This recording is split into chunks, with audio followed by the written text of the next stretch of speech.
Hello friends, class 10th का exercise 6.4 का question number 1 हम समझेंगे। क्वेश्चन नंबर 1 को पढ़ते हैं, उसके बाद में इसका कॉन्सेप्ट सीखते हैं, कर देते हैं फिर सॉल्यूशन। तो इससे पहले पढ़ते हैं, लेट ट्राइंगल एबीसी सिमिलर है ट्राइंगल डीईएफ के and their areas be respectively. मतलब क्रम से है, एक तरफ से दे रखे हैं। रेस्पेक्टिवली का मतलब है पहले वाले का, इस वाले का एरिया ये हो गया और दूसरे वाले का ये हो गया, मतलब क्रम से, एक तरफ से। तो 64 सेंटीमीटर की पावर 2 एंड 121 सेंटीमीटर की पावर 2, मतलब ट्राइंगल एबीसी का एरिया ये हो गया और ट्राइंगल डीईएफ का एरिया ये हो गया। ठीक है, अब इसने बोला है एफ ई जो हमारी दे रखी है एक साइड, वो 15.4 सेंटीमीटर दे रखी है और हमें निकालनी है बीसी। मतलब ई एफ हमें दे रखी है और बीसी हमें निकालनी है। मैंने दो ट्राइंगल बना लिए, क्लियर, दो ट्राइंगल बना लिए। अब हमें सॉल्व करने हैं। पहले मैं आपको एक कॉन्सेप्ट बताता हूँ छोटा सा, उसे आप याद कर लेना, समझ लेना ठीक तरीके से, उसी के हिसाब से क्वेश्चंस होंगे आगे हमारे। और जैसे जैसे लॉजिक या कोई क्वेश्चंस या कोई चीज़ें चेंज होती हैं तो मैं आपको हर उसका कॉन्सेप्ट समझाता रहूँगा पर क्वेश्चन पर। ठीक है फ्रेंड्स, तो हम सबसे पहले लॉजिक जानते हैं इसके बारे में क्या बनता है। देखो, कॉन्सेप्ट कहता है दोनों एंगल के एरिया ए बी सी, ठीक है, अपॉन एरिया निकालेंगे हम डी ई एफ का। समझो जरा, मतलब इसका एरिया और इसका एरिया, इन दोनों का रेशो निकालेंगे, वो बराबर होगा साइड के रेशो के स्क्वायर के बराबर। तो हमें साइड कौन सी निकालनी है, बीसी अपॉन ई एफ। अभी हमें सिर्फ यही निकालनी है, तो मैं इसी का स्क्वायर कर लेता हूँ। आप बिल्कुल डिटेल में समझ गए ना, बढ़िया तरीके से। मतलब कहने का मेरा ये है कि इन दोनों का जो भी एरिया होगा ना, उसका रेशो निकालना है और फिर साइड का स्क्वायर कर देना है। इन दोनों का रेशो निकाल के स्क्वायर कर देना है, तो इनकी जो वैल्यूज होंगी वो इक्वल होंगी। बस इतना मैं कहना चाह रहा हूँ, इसमें कोई लॉजिक इतना बड़ा नहीं है कि आप समझेंगे नहीं। अब हम इसे उल्टा भी कर सकते हैं, जैसे इसमें एरियाज दे रखा है, मान लो साइड दे रखी होती, तो हम क्या करते, साइड का स्क्वायर करते और वो जो इक्वल होता वो इनके एरियाज के रेशो के बराबर होता, उनकी वैल्यू। ठीक है, अब हम इनमें क्या करेंगे, वैल्यू पुट कर देंगे। जैसे कि एबीसी का एरिया हमारा क्या है 64 और डीईएफ का एरिया है हमारा 121 इक्वल बीसी हमारा दे नहीं रखा। तो हम क्या करेंगे, देखो ये वाला जो स्क्वायर है डायरेक्ट हम इस पर रूट चढ़ा देंगे इस तरीके से। ये तो आप समझ गए ना, रूट चढ़ाना क्या होता है भाई, स्क्वायर जो होता है इक्वल टू के बाद में रूट में कन्वर्ट हो जाता है, क्लियर। और रूट जो होता है इक्वल टू के बाद में अगर हम उसे भेजेंगे तो स्क्वायर में कन्वर्ट हो जाएगा। ये बिल्कुल सिंपल बात है जो कि आपको पता है। अब हमें बीसी तो पता नहीं है, बीसी में एज इट इज लिख देता हूँ। ई एफ हमें पता है 15.4। अब हम इसे लिख सकते हैं बीसी अपॉन 15.4। देखो इस पॉइंट को मैं हटा दूं तो ऊपर 10 की मल्टीप्लाई हो जाएगी इक्वल टू, मैंने ये बदल दिया, इससे कोई फर्क नहीं पड़ रहा, इसे मैं इधर ले आया। देखो 64 का मतलब 64 का जो वर्ग होगा वो कितना होगा जी, 8 होगा। 121 का कितना होगा, 11 होगा, क्लियर। बाद में हम क्या करेंगे, बीसी को रखेंगे मल्टीप्लाई 10 को रखेंगे, यहाँ से इसको सीधा काट देंगे, 11 कम 11, यहाँ 4 बचेगा, 11 चौक 44 हो गया ना, 11 बन जाए 11, 11 में 4 जा 44, क्लियर होगा। अब इस 14 का जब क्रॉस मल्टीप्लाई हम करेंगे तो इन दोनों में गुना हो जाएगी, तो 8 की जब 14 में करेंगे, देखो 8 चौक 32 का 2, 8 एकम 8 और 3 11। अब बी सी के साथ जो 10 है इधर जाकर भाग में कन्वर्ट हो जाएगा, तो 112 में जब हम 10 का भाग देंगे तो बी सी हमारा कितना आएगा, 11.2 आएगा। ये हमारा निकल चुका है, इतना ही हमारा आंसर है बी सी का। तो मैं यहाँ लिख देता हूँ 11.2। ये मैंने अलग कलर में इसलिए लिखा है क्योंकि ये हमने निकाला है, ये हमें पहले से ही पता है, मैंने ऐसे ही लिख दिया है, ठीक है ना। तो सिर्फ इतना सा था हमारा। तो हमने क्या सीखा यहाँ पर, 6.6 थ्योरम के हिसाब से हमने सीखा कि जो ट्राइंगल के जो एरियाज का जो रेशो होता है वो साइड के रेशो के स्क्वायर के बराबर होता है। ये इसमें लॉजिक था जो हमने सीख लिया, आसानी से हम निकाल लेंगे। ये क्वेश्चन हमारा यहीं पर कंप्लीट हो जाएगा। मिलते हैं दोस्तों नेक्स्ट क्वेश्चन में। हेलो फ्रेंड्स, क्लास 10th का एक्सरसाइज 6.4 का क्वेश्चन नंबर 2 हम समझेंगे।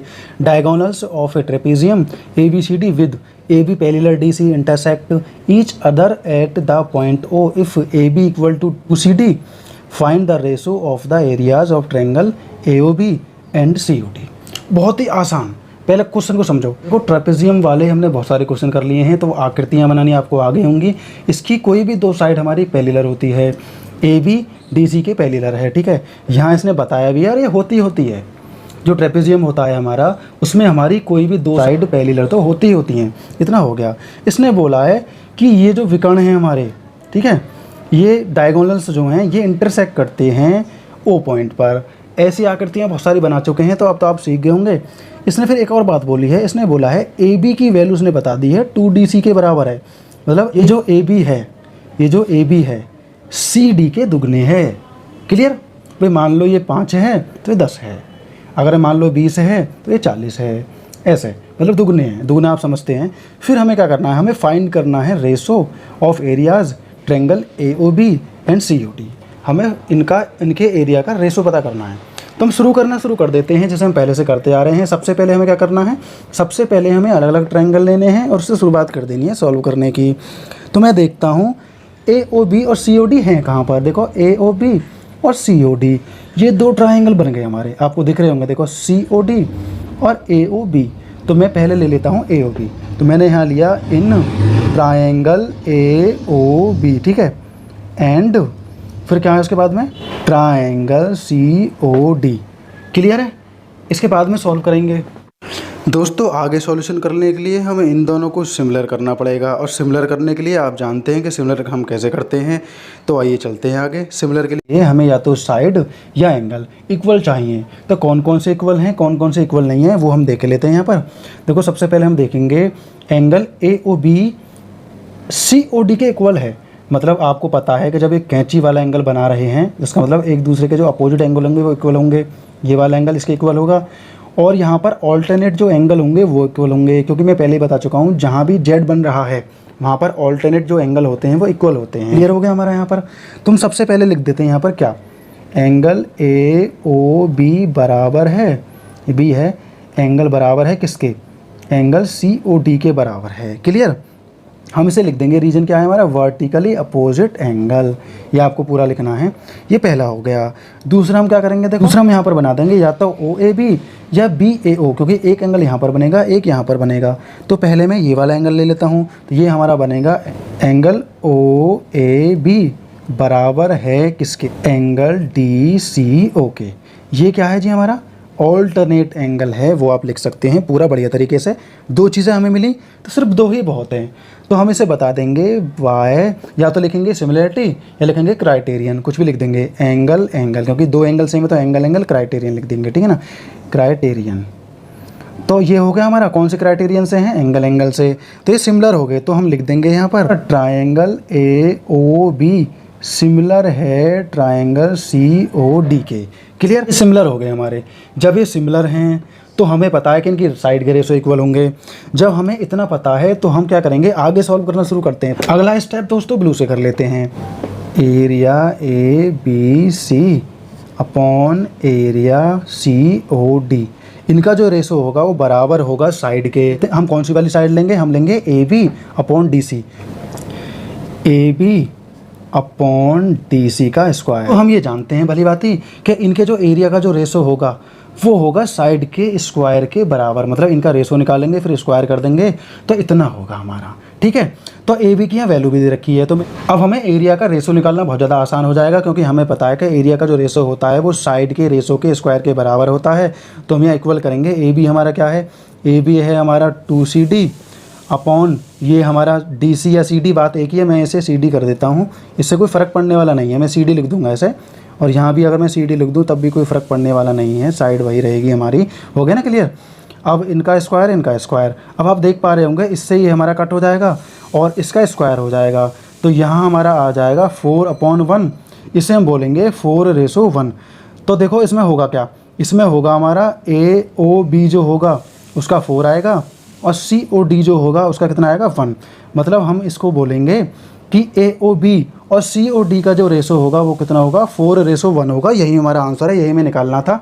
तो हम यहाँ लिख देंगे therefore ratio triangle AOB, ratio, हाँ रेशो में दिखा सकते हैं, ट्रायंगल COD इक्वल टू 4:1। ये इसका दोस्तों आंसर हो जाएगा। आप बढ़िया तरीके से समझ गए होंगे, स्टेप बाय स्टेप हमें करना है बढ़िया तरीके से शुरू से। और ये हम पढ़ चुके हैं पहले भी। 6.6 हमारी थ्योरम क्या कहती है कि एरिया का जो रेशो होता है, ट्रायंगल के एरिया का रेशो जो होता है, दोनों ट्रायंगल के एरिया का रेशो उसकी साइड के रेशो के स्क्वायर के बराबर होता है। AB की हमें वैल्यू दे रखी थी, मैंने रखकर यहाँ इससे काट दिया, 4:1 आया, मैंने आंसर में लिख दिया। इतना ही था क्वेश्चन हमारा। ये क्वेश्चन हमारा दोस्तों यहीं पर कंप्लीट हो जाएगा। हेलो फ्रेंड्स, क्लास 10th का एक्सरसाइज 6.4 का क्वेश्चन नंबर 4 हम समझेंगे। If the areas of two similar triangles are equal prove that they are congruent. तो इसने बोला है कि दो ट्राइंगल हैं सिमिलर जिनके एरियाज हैं इक्वल, मतलब वो सिमिलर भी हैं और उनके एरियाज इक्वल भी हैं, और हमें प्रूव करना है कॉन्ग्रुएंट। कॉन्ग्रुएंट बताना है कि वो कॉन्ग्रुएंट है, प्रूव करना है। तो हमें देखो क्या क्या पता है वो मैंने पहले ही लिख लिया। हमने लेट कर लिया ट्राइंगल ABC सिमिलर है ट्राइंगल DEF के। मैंने 2 ट्राइंगल यहाँ पर बना लिए, ठीक है। अगर ये सिमिलर हैं और इसने बोला है कि कॉन्ग्रुएंट प्रूफ हमें करने हैं, तो इसमें सोचने वाली बात क्या है, देखो इसने बोल दिया कि सिमिलर हैं और इनका एरिया भी बिल्कुल एक जैसा है। तो जब ये इतनी जगह, जितनी जगह इसने घेरी है उतनी ही जगह ये घेरेगा, मतलब ये दोनों एक जैसी जगह घेरते हैं। अगर मैं इसको इसके ऊपर रख दूँ, ये इसको पूरा ढक लेगा। समझ रहे हैं ना, बिल्कुल पूरी तरीके से। मतलब जितना एरिया ये घेरता है उतना ही ये घेरेगा, तो इसका मतलब कॉन्ग्रुएंट तो हो गया है। लेकिन अब हमें सिद्ध और करना है, प्रूफ करना है कि ये कॉन्ग्रुएंट है। क्लियर है दोस्तों? तो हमने सारी चीज़ें समझी। ये दोनों ट्रायंगल मैंने बना लिए। आप साइड कुछ भी रख सकते हैं, PQR XYZ कुछ भी। मैंने ABCD और DEF मान लिया, ठीक है। ये दोनों सिमिलर भी हैं, इनके एरियाज़ भी एक जैसे हैं। हमें कॉन्ग्रुएंट प्रूफ करना है। तो हमने लेट क्या किया, ट्राइंगल ABC सिमिलर है ट्राइंगल DEF के, ठीक है। और इनके एरियाज़ भी इक्वल हैं। AR का मतलब areas, area of A ABC, area of A DEF, ये आपस में बराबर हैं। ऐसा क्वेश्चन में ही बोला गया है, मतलब हमें पहले से ही पता है। प्रूव हमें क्या करना है, ट्राइंगल ABC कॉन्ग्रुएंट है ट्राइंगल DEF के। जब कोई भी ट्राइंगल कॉन्ग्रुएंट होता है तो उसकी साइड भी इक्वल होती हैं और उनके एंगल भी इक्वल होते हैं। तो क्या क्या चीज़ें इसमें इक्वल हैं वो हम निकाल लेते हैं। देखो सबसे पहले मैंने यहाँ पर देखा कि एंगल A एंगल D के बराबर है, तो मैंने यहाँ पर लिख लिया एंगल A बराबर एंगल D, ठीक है। उसके बाद में एंगल B एंगल E के बराबर है, तो एंगल B बराबर है एंगल E के। उसके बाद हम देखेंगे यहाँ पर एंगल C एंगल F के बराबर है, तो एंगल C बराबर है एंगल F के। ये तो हमारे एंगल्स हो गए, ठीक है। अब हम साइड का रेशो देखेंगे, तो जाहिर सी बात है साइड का रेशो भी बराबर ही होगा। तो हम साइड का रेशो और निकाल लेते हैं, AB/DE। मैंने यहाँ पर लिख दिया AB/DE इक्वल है BC/EF के, BC/EF के इक्वल है AC/DF के, AC/DF के, ठीक है। ये हमने तीनों साइड्स निकाली इसकी। ये वाली हो गई हमारी AB/DE, BC/EF और AC/DF, ये भी हो चुकी है हमारी। तो हमने एंगल इक्वल दिखा दिए और साइड इक्वल दिखा दी, ठीक है। इतना तो दिखा दिया। उसके बाद में हम वापस से चलते हैं फॉर्मूला पर। फॉर्मूला हमारा कहता है area of A ABC upon area of A DEF, ठीक है। मतलब इनके एरियाओं का जो रेशो होगा वो किसके बराबर होगा, इनकी साइडों के रेशो के बराबर, साइडों के रेशो के स्क्वायर के बराबर। इन तीनों साइडों पर हम स्क्वायर चढ़ा देंगे। AB/DE इस पर स्क्वायर हो गया हमारा। फिर करेंगे इक्वल BC/EF, इसका स्क्वायर हो गया इक्वल AC/DF, इसका स्क्वायर हो गया इक्वल। एरियाज़ का रेशो उसकी साइड के रेशो के स्क्वायर के बराबर होता है, ये मैं पहले भी बता चुका हूँ। इसमें बोला गया है कि एरियाज़ इक्वल हैं। तो आप सोचो, जैसे मान लो हमारा एरिया है 2 पहले वाले का, तो दूसरे का भी 2 होगा, तो कट कर 1 आ जाएगा। मान लो 6 है, दूसरे का भी 6 होगा, फिर भी 1 आएगा। कुल मिलाकर ऊपर वाले का जो एरिया है वो नीचे वाले का भी होगा, तो आखिर में 1 ही आना है। तो मैंने ये 1 से ही डिनोट कर दिया, ठीक है। अब अगर ये साइड हमें पता है तो रख देते हैं, वरना एज इट इज़ रखेंगे। तो हम क्या करेंगे, जितने भी स्क्वायर्स हैं वो हम यहाँ पर रूट चढ़ा देंगे 1 पर। ये हमें पता है कि स्क्वायर जो होता है इक्वल टू के बाद में रूट में कन्वर्ट हो जाता है। तो मैं सारी साइडों को एज इट इज़ रख दूँगा जैसे यहाँ रख रखी हैं। DE equal BC/EF equal to AC/DF। अब देखो यहाँ पर हम सिंपल समझ गए, 1 पर कितने भी रूट चढ़ा लो, 1 पर हम रूट चढ़ाएंगे, इससे कोई फ़र्क पड़ने वाला नहीं है। रूट तो वैसे भी हटने वाला है, क्योंकि 1 से हम रूट हटा देंगे, आखिर में 1 ही आएगा। तो मैंने यहाँ से रूट भी हटा दिया। ये अगला स्टेप होगा, आप इसी स्टेप में मत करना। ये हमारा हो चुका है, ठीक है। अब हमें क्या करना है, देखो इन सबको 1 के इक्वल लिखना है। इन सबको 1 के इक्वल लिखना है। कैसे, तो उसका लास्ट स्टेप हम रेड से सॉल्व कर देते हैं। देखो 1 के इक्वल लिखना है सबको। 1 इक्वल हमें करना है AB/DE, ठीक है। इसे अलग लिख लेता हूँ मैं। और 1 के इक्वल करना है BC/EF। 1 के ही इक्वल करना है हमारा AC/DF। मतलब सबको 1 के इक्वल कर लेते हैं, जैसे कि हमने क्वाड्रेटिक इक्वेशंस में किया था। वो आप कर चुके हैं, आपको याद भी आ रहा होगा। इस तरीके से कर लेना। अब इसके बाद क्या करना है, मैं यहाँ पर जगह कर लेता हूँ आगे सॉल्यूशन करने के लिए। तो यहाँ क्या करना है, अगर हम क्रॉस मल्टीप्लाई करेंगे तो हमारा AB इक्वल टू AD आना है, ठीक है। तो मैं यहाँ लिख दूँगा AB इक्वल DE, ठीक है। ऐसे ही हो जाएगा हमारा। बी सी इक्वल हमारा हो जाएगा ई एफ, और ये हमारा हो जाएगा ए सी इक्वल हो जाएगा हमारा डी एफ। क्लियर? ये सारी साइड एक दूसरे के इक्वल हैं, तो इससे कॉन्ग्रुएंट साबित हो गया। जब ये सारी साइड इक्वल हैं तो हम यहाँ लिख देंगे therefore triangle A B C congruent है ट्राइंगल डी ई एफ के। इतना हमारा सिद्ध हो गया। इतना ही दोस्तों हमें करना था। तो बड़े ध्यान से इस क्वेश्चन को समझना है बढ़िया तरीके से, और ये ऐसे ही हो जाएगा। तो ये क्वेश्चन हमारा इतना ही था। मिलते हैं नेक्स्ट क्वेश्चन में। हेलो फ्रेंड्स, क्लास 10th का एक्सरसाइज 6.4 का क्वेश्चन नंबर 7 हम करेंगे। जितने भी क्वेश्चन मैंने छोड़े हैं उन्हें मैं सिलेबस पूरा करने के बाद में दोबारा से करा दूंगा, जो भी पेंडिंग में है। अगर आप पर वो नहीं होते हैं तो, और होते हैं तो भी मैं करा दूंगा, लेकिन अभी मुझे सिलेबस पूरा करना है, आपको सारा कॉन्सेप्ट बताना है। तो क्वेश्चन नंबर 7 को हम समझेंगे। Prove that the area of an equilateral triangles described on the one side of a square is equal to half the area of the equilateral triangle described on one of its diagonals. तो ये question इतना लंबा है कि बहुत सारी चीज़ें इसने लिखने के लिए बोला है, तो हम देखते हैं। सबसे पहले समझते हैं वन बाई वन।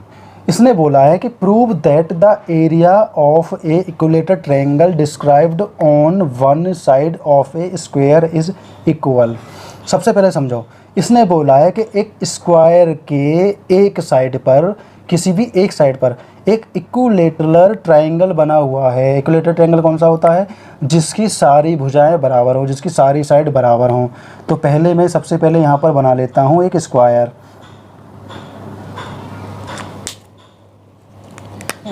उसके एक साइड पर इक्विलेटरल ट्रायंगल बना हुआ है। इक्विलेटरल ट्रायंगल के सारे एंगल और सारी भुजाएं बराबर होती हैं, बराबर हो मतलब इक्विलेटरल ट्रायंगल। ठीक है, तो ये हमने बना दिया। उसके बाद हमें क्या करना है? फिर इसने बोला है कि एक और बनाना है इक्विलेटरल ट्रायंगल, लेकिन वो डिस्क्राइब करना है कहाँ से? डायगोनल से। तो पहले मैं डायगोनल बना लेता हूँ यहाँ पर, ऐसे डायगोनल बना लिया। अब इसी डायगोनल को बेस मानते हुए मुझे एक और ट्रायंगल बनाना है यहाँ पर, वो भी इक्विलेटरल ट्रायंगल होना चाहिए इस तरीके से। ठीक है ना, आपको बढ़िया तरीके से बनाना है, स्केल वगैरह लेके इस तरीके से। अब मैं इनको नाम दे देता हूँ ए बी सी डी ई और एफ। तो हमने इसको नाम भी दे दिए। अब इसमें क्वेश्चन में देखो क्या बोला है, equal to half the area of a equilateral triangle. Half मतलब ऐसा हमें बनाना है जो इक्विलेटरल ट्रायंगल के एरिया के हाफ के बराबर हो। और मतलब ये वाला जो दिख रहा है आपको यहाँ जो बन रहा है, ये इस वाले के हाफ है ये। ठीक है ना, मतलब जो छोटा वाला जो ट्रायंगल है ये हाफ है किसके? बड़े वाले ट्रायंगल के। तो हम एक तरफ से सिचुएशन को लिखना शुरू करते हैं। देखो, एरिया है हमारा ए बी सी का equal 1/2 area A F C. ठीक है, मतलब ए बी सी का जो एरिया है ए एफ सी के एरिया से आधा है। इसका जो एरिया है आधा है किसके? इसके। ऐसा ही इसने बोला है, वो ही मैंने बताया था थोड़ी देर पहले। जो छोटा वाला जो ट्रायंगल है वो आधा है बड़े वाले ट्रायंगल के। मान लो ये 2 है तो ये 1 है, मान लो ये 10 है तो ये 5 है, मतलब आधा है। ये बात क्लियर हो गई। आगे देखो, हम लिखेंगे यहाँ पर चूँकि में क्या लिखेंगे? हमें पता है कि जो इक्विलेटरल ट्रायंगल होते हैं उसके सभी एंगल 60 डिग्री के होते हैं। तो मैं यहाँ पर वो चीज़ें लिख लूँगा, equilateral triangle equal to each equal to 60, मतलब एक एंगल 60 डिग्री का होगा। तो ABC का जो एरिया है हमारा छोटे वाले का, वो बड़े वाले का आधा है, ये हमने लिख लिया। चूँकि equilateral triangle equal to each angle 60 degree, ये भी हमने लिख लिया। तो देयरफॉर हमें पता है कि इसके सारे एंगल इक्वल होंगे, तो हम कौन से क्राइटेरियन से कर देंगे? Bye angle angle angle criterion. ठीक है, ये हमारा क्राइटेरिया हो गया। हमने ये तीनों चीज़ें लिख ली इसमें। हमें पता है एंगल एंगल से ही इक्वल होंगे, सीधा पता है, क्योंकि इक्विलेटरल ट्रायंगल जो होते हैं वो एंगल एंगल से ही इक्वल होते हैं। जब ये हो गया हमारा, तो हम यहाँ कह सकते हैं कि triangle A B C similar है ट्रायंगल ए एफ सी के। इतना हमने दिखा दिया। ठीक है, अब इसके बाद में क्या करना? जब ये सिमिलर है तो इसकी साइड का रेशो इक्वल होगा। तो उससे पहले हम एक फॉर्मूला लगाएंगे, कौन सा वाला? एरिया ए बी सी, ठीक है, अपॉन एरिया क्या है? A F C. यही तो निकाला था हमने ऊपर। इक्वल करना है किसी भी एक के, किसी भी एक साइड के। तो हम एक साइड कौन सी ले सकते हैं? तो हम इसकी ले लेते हैं ए बी अपॉन ए सी। तो हमने यहाँ पर ले लिया ए बी अपॉन ए सी का स्क्वायर। मतलब जो एरिया का रेशो होगा वो होगा साइड के रेशो के स्क्वायर के बराबर। इतना हमारा हो चुका। एक बहुत बेहतर चीज़ है जो मैं आपको बताने वाला हूँ, जो भी डायगोनल होता है हमारा, उसे निकालने के लिए हम क्या कर देते हैं, √2 की मल्टीप्लाई कर देते हैं उसके बेस में, ठीक है। तो हम यहाँ करेंगे ab² अपॉन 2 और यहाँ हमारा आ जाएगा ab²। तो आप समझ गए होंगे, जब मैंने √2 की अंदर मल्टीप्लाई करी होगी √2 की, तो इसके ऊपर से रूट हट गया क्योंकि स्क्वायर हट गया, ठीक है। स्क्वायर हटने के बाद में रूट हट जाएगा। तो मैंने यहाँ p से इसलिए डिनोट कर दिया। इससे क्या है, देखो एक चीज़ निकल कर आएगी, वो मैं आगे बताऊँगा। हमने क्या कर दिया, हमें डायगोनल निकालना है, तो डायगोनल निकालने के लिए मतलब विकर्ण निकालने के लिए मैंने इसी के बेस में √2 की मल्टीप्लाई करी और बेस हमने क्या लिया यहाँ पर, a b लिया। ये भी तो एक बेस है ना, तो हमने ये ले लिया, ठीक है। इससे क्या होगा, इससे ये कट जाएगा और जो स्क्वायर हटा था उससे रूट हट गया। तो हमारा यहाँ पर बचेगा 1/2, मतलब 1 जो है वो ऊपर वाले का है और 2 जो है वो नीचे वाले का है। तो यहाँ पर मैं लिख सकता हूँ, देखो area ABC upon area AFC, ठीक है, इक्वल है। ये तो इसका आंसर आ गया। मैं इसके सामने लिख देता हूँ यहाँ पर 1/2। इसका आंसर मैं यहाँ लिख देता हूँ 1/2। तो मतलब ये हो गया हमारा 1:2। तो हम यहाँ पर ये कह सकते हैं कि जब इसका एरिया 1 है तो इसका 2 हो गया। समझो जरा, जब ये 1 है इसका 2 हो गया, तो दुगना तो हो गया ना ये भाई, 2 का आधा 1 और 1 का दुगना 2। इतना ही हमें दोस्तों निकालना था। तो बड़े डीपली क्वेश्चन को समझना है और आराम से सबसे पहले डायग्राम बनाना सीखना है। डायग्राम देखो हमने बहुत आसान बनाया था। पहले हमने क्या किया, स्क्वायर बना लिया, फिर उसके एक साइड पर इक्विलेटरल ट्रायंगल बना, इसकी सभी भुजाएं बराबर होती हैं। फिर डायगोनल जो विकर्ण है, विकर्ण को बेस मानते हुए फिर एक और बना लिया इक्विलेटर। यही तो बोला था इसने ये बताया था इसके ये वाला दुगुना है। तो उसी तरीके से हमने निकाल लिया। तो ये क्वेश्चन हमारा दोस्तों यहीं पर कंप्लीट हो जाएगा। हेलो फ्रेंड्स, क्लास 10th का एक्सरसाइज 6.4 का क्वेश्चन नंबर 8 हम करेंगे और ये आखिरी क्वेश्चन है जो मैं कराने वाला हूँ। बाकी 9 वाला जो क्वेश्चन है वो आप करेंगे और बाकी के जो छोड़े हैं वो आप करेंगे होमवर्क में। अगर नहीं होते हैं तो आप कमेंट में मुझे बता सकते हैं, मैं सॉल्व कराऊंगा। ओके फ्रेंड्स, तो अभी क्या है, अभी इस क्वेश्चन को समझते हैं। सबसे पहले ABC and BDE are 2 equilateral triangles. Equilateral triangle में बता चुका हूँ जिनकी सारी साइडें इक्वल हों। तो ABC और BDE दोनों इक्विलेटरल ट्रायंगल हैं जिनकी सारी साइडें बराबर होती हैं, ठीक है। अब इसने बोला है such that D is mid point of BC। BC पर D जो है वो मिड पॉइंट है। तो सबसे पहले हम एक ट्रायंगल बना लेते हैं इस तरीके से जिसकी सारी साइड इक्वल्स हों। आप स्केल से बनाना बढ़िया तरीके से एकदम, A B एंड C। तो इसने बोला है कि एक ट्रायंगल है हमारा जो इक्विलेटर है, दूसरा भी इक्विलेटर है। तो कैसे कैसे बनेंगे पहले समझो। पहले हमने एक ट्रायंगल बना लिया इक्विलेटर ट्रायंगल जिसकी सारी साइडें इक्वल हैं। फिर इसने बोला है कि जो D है वो BC पर मिड पॉइंट है। तो इस पर जहाँ भी बिल्कुल मिड होगा यहाँ पर हम इस तरीके से पॉइंट लगा लेंगे, ये हो जाएगा हमारा D पॉइंट, ठीक है। इस D पॉइंट से ये क्लियर हो गया हमारा BC, ठीक है, BC पर।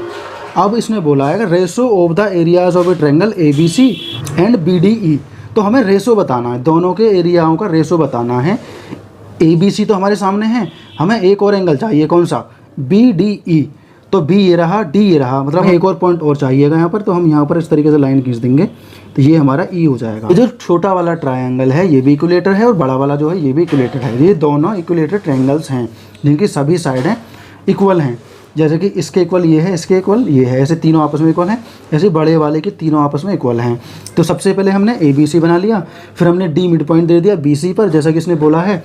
उसके बाद में क्या किया हमने, उसके बाद में हमने BDE एक और ट्रायंगल बना लिया, वो भी इक्विलेटर BDE, ये भी हमारा बन गया।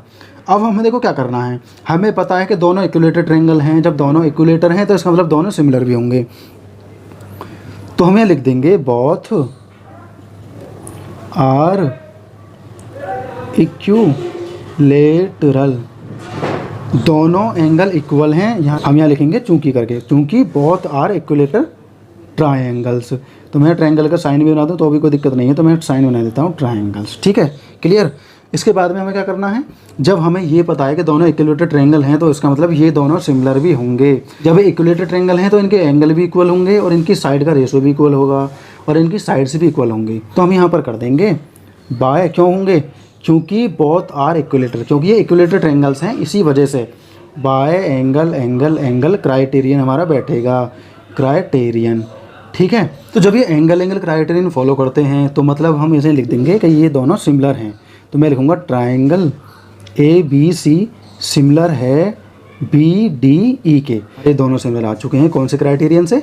Bye angle angle angle. जब कोई भी दो ट्राइंगल सिमिलर होते हैं तो उनकी साइड का रेशो जो होता है वो भी इक्वल होता है। तो मैं यहाँ लिखना शुरू करता हूँ, AC/ED, ये साइड और ये साइड अपॉन में हो गई इक्वल। अब बड़े वाले का बेस आएगा सबसे पहले, फिर आएगा छोटे वाले का बेस। छोटे वाले का क्या है? BD इक्वल आएगा। फिर क्या आएगा हमारा? AB आएगा। AB मतलब इसकी ये वाली पूरी साइड और फिर इसकी इस वाले की ये वाली साइड, मतलब EB या AB। तो मैं लिख देता हूँ EB, ठीक है। ये हमारा क्लियर हो गया। तो इतना तो हो चुका। अब हमारा फॉर्मूला क्या है? तो हम रेशो कैसे निकालेंगे? देखो, एरिया का ratio, area ABC upon area BDE confirm equal. दोनों के एरियाओं का जो रेशो होगा वो क्या होगा? किसी भी साइड के, किसी भी कॉरस्पॉन्डिंग साइड के रेशो के स्क्वायर के बराबर होगा। तो वो कॉरस्पॉन्डिंग साइड हम कौन सी ले सकते हैं? हम ये ले सकते हैं BC अपॉन BD। अगर मैं इसका स्क्वायर कर दूं तो इसका रेशो का स्क्वायर और इसका रेशो इक्वल होगा। तो हमें रेशो ऐसे निकालने हैं, तो मैं यहाँ पर कर देता हूँ। देखो, BC जो है हमारा, अगर मैं इसे यहाँ पर लिख दूँ 2BD इस तरीके से, तो अभी कोई फ़र्क पड़ने वाला नहीं है। तो मैं यहाँ पर स्क्वायर ना चढ़ा के मैं इसे सीधा सीधा लिख दूँगा 4BD की पावर 2, ठीक है। और ये हो गया हमारा BD। ऐसा क्यों किया वो भी मैं बता दूंगा। देखो, ऐसा है, हमारा जो बेस है यहाँ पर BC है, अगर मैं इसे 2BD लिख दूं तो मतलब भी वही हुआ ना, मतलब BD के दुगने। BC जो है हमारा BD का दुगना है, तो मैंने यहाँ दुगना करके लिखा था। जब हम स्क्वायर हटाएंगे तो इन दोनों पे स्क्वायर चढ़ जाएगा और इससे ये कट जाएगा, ऊपर 4 बचेगा और नीचे 1, मतलब 4/1। तो हम इसे कह सकते हैं therefore ratio of area ABC ratio area BDE equal to 4:1। मतलब जो इसका जो होगा हमारा, वो थर्ड वाला ऑप्शन सही होगा, मतलब C वाला ऑप्शन हमारा सही होगा। तो हम यहाँ लिख देते हैं ऑप्शन C। दोबारा से हमें समझना है एक बार। देखो, इक्विलेटरल ट्रायंगल हैं दोनों। सबसे पहले हमने एक ट्रायंगल बनाया, फिर उसने बोला मिड पॉइंट D है, तो हमने B और C पर एक मिड पॉइंट रख दिया और ये E तक मिला दिया। इससे दो हमारे इक्विलेटरल ट्रायंगल्स बन गए। एक तो ये बन गया हमारा जिसकी सारी भुजाएं बराबर हैं, और एक ये बन गया।